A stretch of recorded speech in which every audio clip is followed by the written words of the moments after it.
অথবা জার্মান ভাষা হচ্ছে verb এবং প্লুরাল হচ্ছে verben। সো ভার্ব নিয়ে কথা বলবো আজকে। ভার্ব নিয়ে হচ্ছে কথা বলতে হলে আমি কয়েকটা ভিডিও করতে হবে আমাকে টোটাল, কারণ জার্মান ভাষায় ভার্ব বিষয়টা অনেক ব্রড, ঠিক আছে। তো এই জন্য আমরা চেষ্টা করব ছোট ছোট পার্টে, ছোট ছোট স্লটে ভাগ করে ভার্ব জিনিসটা আপনাদেরকে ডিফাইন করার জন্য।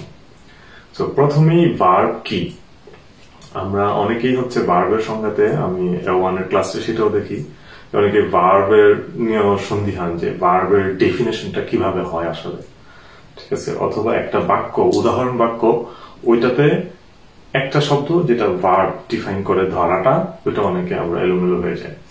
তো ভার্ব হচ্ছে একটা শব্দ, ঠিক আছে, যেটা হচ্ছে কোনো ক্রিয়া। ক্রিয়া কি? ক্রিয়া হচ্ছে যেটা দ্বারা ওই বাক্যে, ওই শব্দটা দ্বারা হচ্ছে ওই বাক্যের ক্রিয়াটা সম্পন্ন হবে, ঠিক আছে। ক্রিয়া মানে হচ্ছে সহজ বাংলা ভাষায় যখন আমরা বলবো, যখনই কোনো আমি কাজ করা এই শব্দ দ্বারা প্রকাশ করব, অথবা আমার কোনো কাজ আমার হচ্ছে অথবা করতেছি আমি, অথবা কেউ করতেছে, তখনই এটা একটা ক্রিয়া হয়ে যাবে। তো ক্রিয়া কি? আমি খেলা করা ক্রিয়া, রান্না করা ক্রিয়া, ব্যায়াম করা ক্রিয়া, ঠিক আছে, কোথাও যাওয়া সেটা ক্রিয়া, গাড়ি চালানো ক্রিয়া, সাইকেল চালানো ক্রিয়া, ঠিক আছে, কথা বলা ক্রিয়া, হাত লাগানো এটা ক্রিয়া, আমি এখন ভিডিও বানাইতেছি এটা ক্রিয়া। তো কাজ হচ্ছে সবসময় আমাদের ভার্ব। জার্মান ভাষায় আমি যদি এখন কিছু ভার্বের সাথে আপনাদের আমি পরিচয় করাই আগে, যে জিনিসগুলো দেখতে কেমন, ঠিক আছে। ভার্ব গুলো যদি আমি যদি কিছু ভার্বের নাম লিখি, যেমন ধরেন হচ্ছে বেশিরভাগ মানুষই আমরা শুরুতে যে ভার্বটা শিখি জার্মান ভাষায় সেটা হচ্ছে machen। machen হচ্ছে to do, to make, machen, ঠিক আছে। সেহার উচ্চারণ হবে খর মতো বেশিরভাগ ক্ষেত্রে, ঠিক আছে। একইভাবে আরো ভার্ব আছে helfen। helfen হচ্ছে হেল্প, সাহায্য করা, ঠিক আছে, হেল্প। তারপরে কি আছে? আচ্ছা একটু ভুলে গেছে,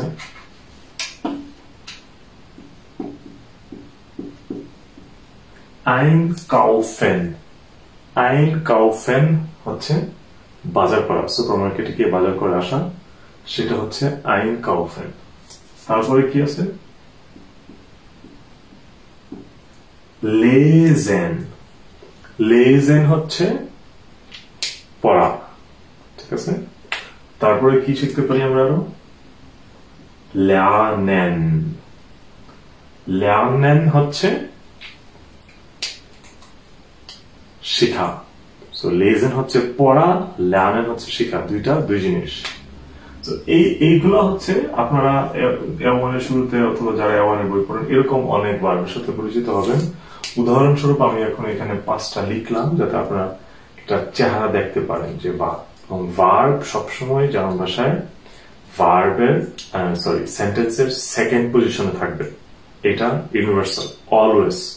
আপনি যেই সময়ে যেভাবেই যখনই কথা বলেন না কেন, জেনারেল সেন্টেন্সে ভার্ব সেকেন্ড পজিশনে থাকবে। অ্যাসার্টিভ সেন্টেন্সের কথা বলতেছি, যদি এটা ইন্টারোগেটিভ ইম্পারেটিভ হয় তখন সেটা আলাদা। এই ভার্বের হচ্ছে কিছু প্রকারভেদ আছে। প্রকারভেদ গুলা কি? প্রকারভেদ গুলো যদি আমি এখানে লিখে দেন, এখান থেকে প্রকারভেদ গুলা কি?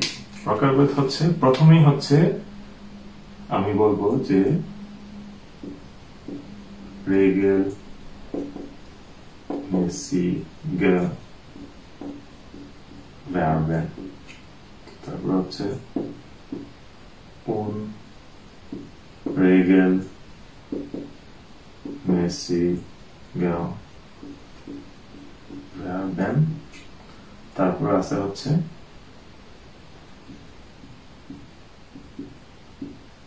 gemischte Verben।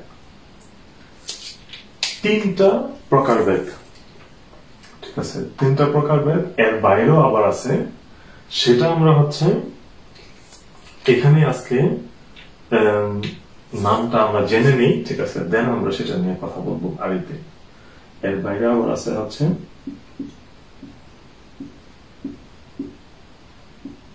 trennbare verben ঠিক আছে এটা পরে আসবে ঠিক আছে তারপরে আছে আবার হচ্ছে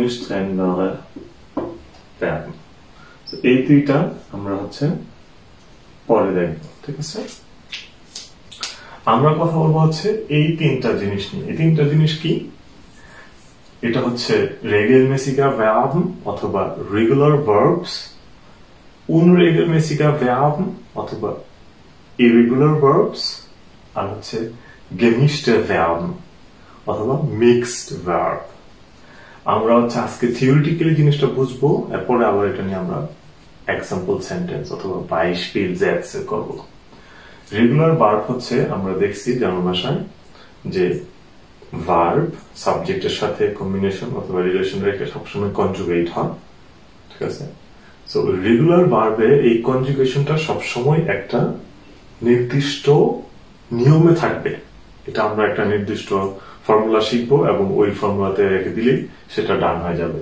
এটা হচ্ছে রেগুলার ভার্ব ঠিক আছে এটা হচ্ছে রেগুলার ভার্বের খেলাটা ঠিক আছে রেগুলার ভার্বে আমরা জানি সবসময় যে কি হবে ইরেগুলার ভার্বে হচ্ছে আপনার এইটা সবসময় এক না এই কনজুগেশনটা সবসময় ডিফারেন্ট হবে এক একবার এক এক রকম হবে ঠিক আছে তো ওইটা আমাদেরকে আলাদাভাবে প্রত্যেকটা ভার্বের জন্য নতুন করে শিখতে হবে ঠিক আছে আদারওয়াইজ আমরা হচ্ছে সঠিক কনজুগেশনটা জানবো না কি চেঞ্জ হচ্ছে আর gemischte ভার্ব যেটা gemischte Verb যেটা অথবা যেটাতে হচ্ছে আমরা কথা বলবো যে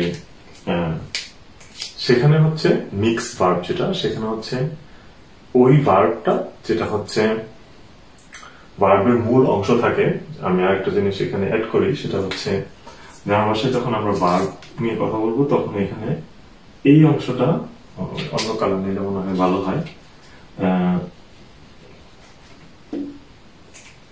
ঠিক আছে আমি নিচে শুরু করি এইটা একটা অংশ এবং এটা একটা অংশ এটাকে বলা হয় হচ্ছে স্টাম এবং এটাকে বলা হয় হচ্ছে